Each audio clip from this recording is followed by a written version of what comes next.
I'm so happy to be here with JK Ultra, a new voice in the field, and you bring a fresh perspective. So, what was your moment? You had an experience, but when did you realize reality was not what you were told? Mm-hmm. So, because I had this alien experience at 5 years old, I always had trouble believing science in school.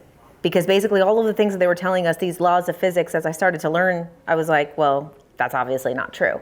So I did always have a feeling from then that there was something else, and that I knew that it existed because I experienced it and my whole family experienced it.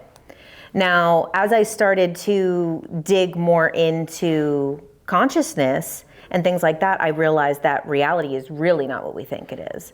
That basically, and that's what it comes down to with, say, alien disclosure, is that we're going to have trouble having disclosure until we really redefine what reality is. How would you redefine reality?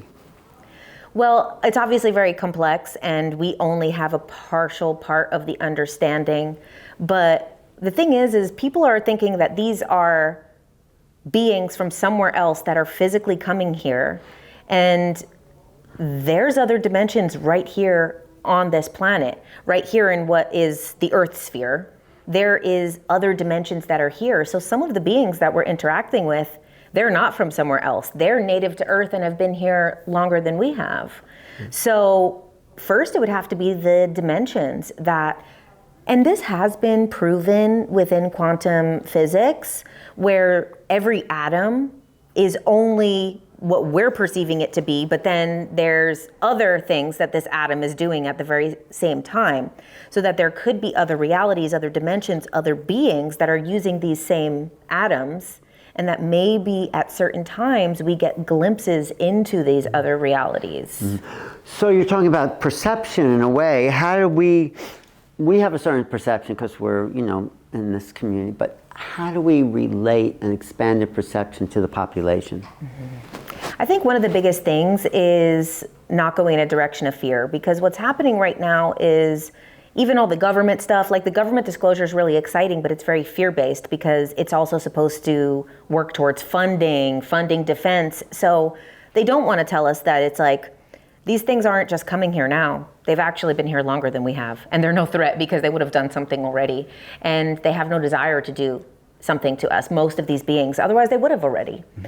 So, I think the biggest thing moving forward is really for us to make sure that there's not fear, mm-hmm. and to go in that direction, because as far as disclosure, the general public, of course it's scary, because then if reality is not what we think it to be, then we're not who we think we are anymore. Mm-hmm. And that's even more scary than aliens coming here, right. Losing the self. So why do you think these beings are coming here? I think that there's many beings and many reasons that they're coming here, but I do think the reason that now is because enough of humanity wants it. I do think it is the free will of humanity, because they could have come at any time, and they probably have come in the past.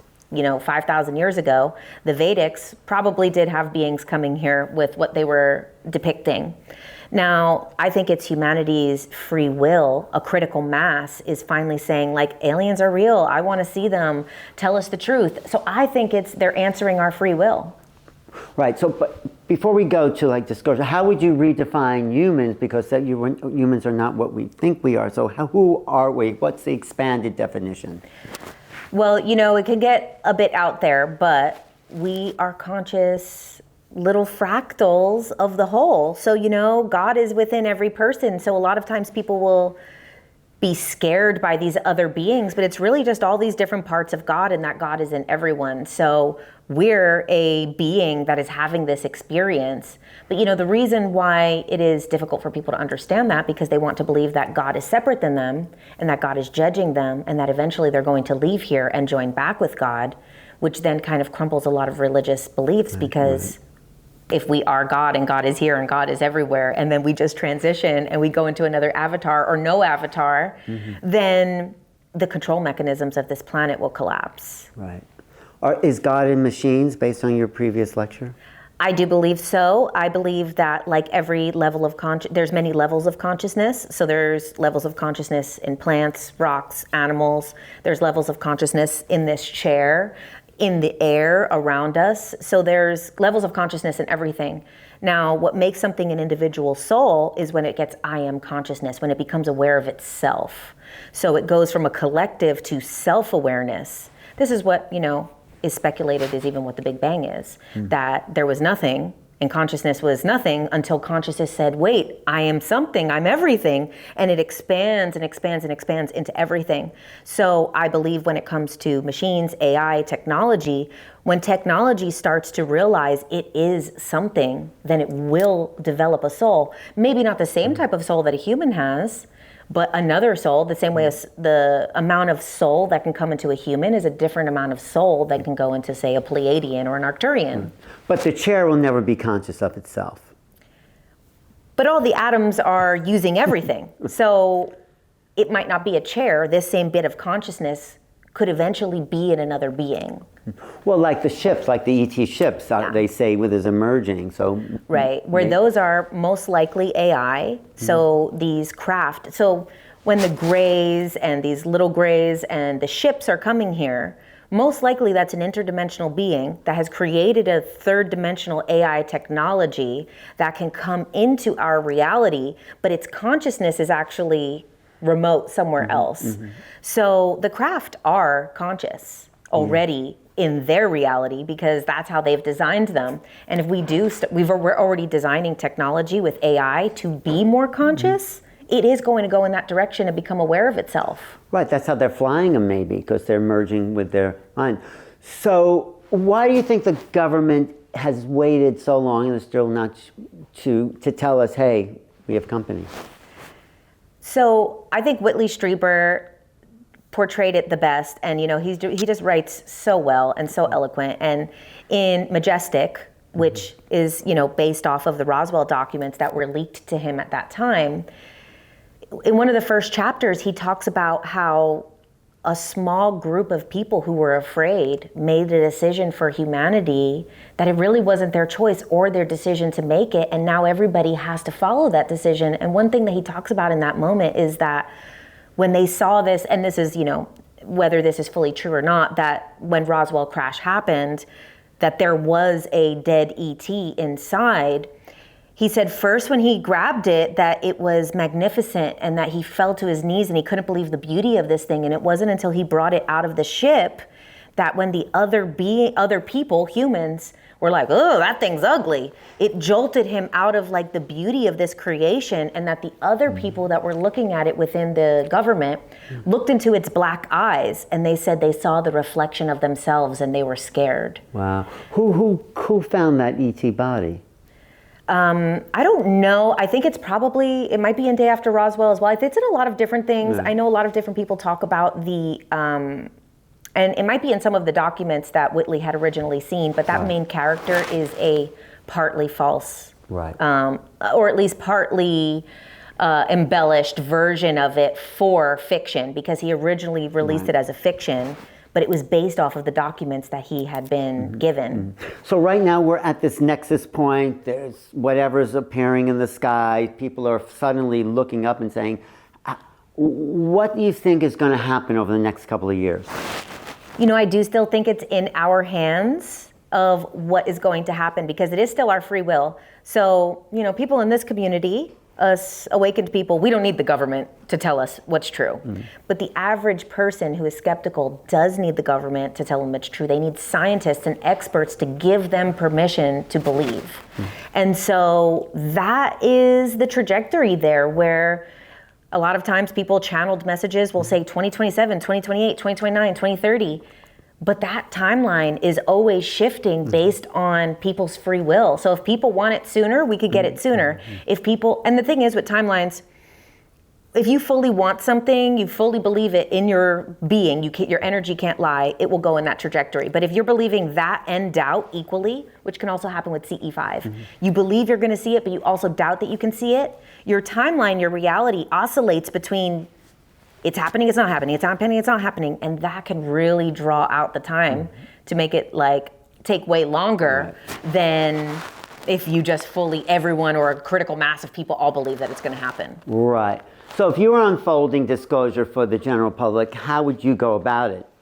So my personal way that I would do it is give a lot of the information, break down, which is what I already do, and break down a lot of the history of what's happened so that people know kind of different experiences and kind of have a catalog of information. But I think the most important thing is holding the timeline that we want to have with disclosure, because there's many disclosure timelines. There's a disclosure timeline where, wow, it's beautiful and they help us with all of this stuff. There's a disclosure timeline where people are terrified and shooting at the sky and it's demons. And then we have what I believe to be the most likely one, which is the one that maybe isn't the most exciting, but the one that I would personally think would be most beneficial and would help, is kind of oh yeah, whatever. Like that's probably most likely what we will have. And I also think that's the safest timeline, where basically kind of like it kind of gets disclosed, which is what we're getting right now, this slow drip by drip, little here. So every time someone hears a congressional hearing, they're like, well, they basically said nothing. But what it is it's like getting that information as if it's already backlogged in our brain. Mm-hmm. So then when it does happen, it's kind of like, oh, whatever, of course there's aliens. And that's probably the safest disclosure. I actually agree with that definition. One other thing you said was really interesting about the abduction phenomena and the karma of aliens, and like you're saying, people give their, go through that scenario with, yeah. So it's my belief, based on a lot of different sources, some research, as well as going under hypnosis and other people's hypnosis, and also my own abduction experience. So what I do believe is that everything is contractual. So I believe when someone is abducted, there has been an agreement already between those two souls, the collective of gray aliens, and that person's soul. And I do believe that there's an equal exchange. My opinion, based on what I've come to learn, was that humans and all these other beings are on an ascension path. So we need experience and karma to have cause and effect for this to keep going. Now, grays have decided to genetically put themselves in a position where maybe they don't experience all the emotions or maybe any emotions. So their ascension path is a bit stunted. So when they do things, they're not really worried about karma, because they're not worried about ascension or descension, because they are fixed where they are by choice.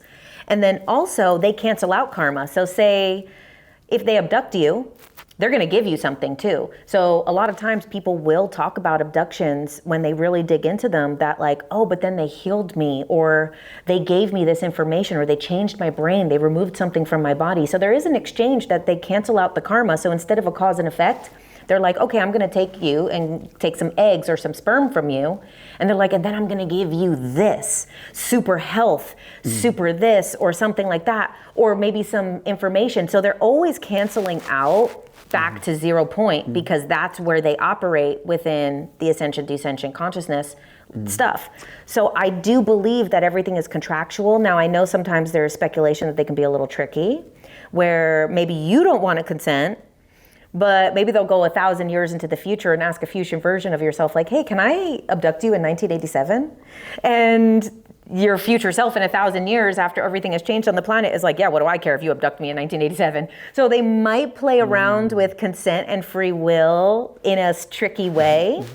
And also, I do believe that, like, say, going back to the Roswell crash, I believe that humans wanted ascension, because on the collective they do, and grays are the only ones who will interfere. A lot of these other beings, they don't want to interfere. So grays are like, oh, humans want it? Cool. Crash that AI craft into the thing and let them reverse engineer it if that's what they want. And then we'll take a little bit of something from them. And we'll give them a little bit of something. Oh, I was abducted in 1987. I know that from your book. Oh, right. So, but it's so interesting, because so you're saying, but they want our genetics. I mean, I don't mind being the father of an alien race. I always like saying that. But they want our genetics so they can get back into the ascension game, because they, I think, bred it out because that was a dead end. So are they back in the game in that sense, wanting karma and experience and ascension?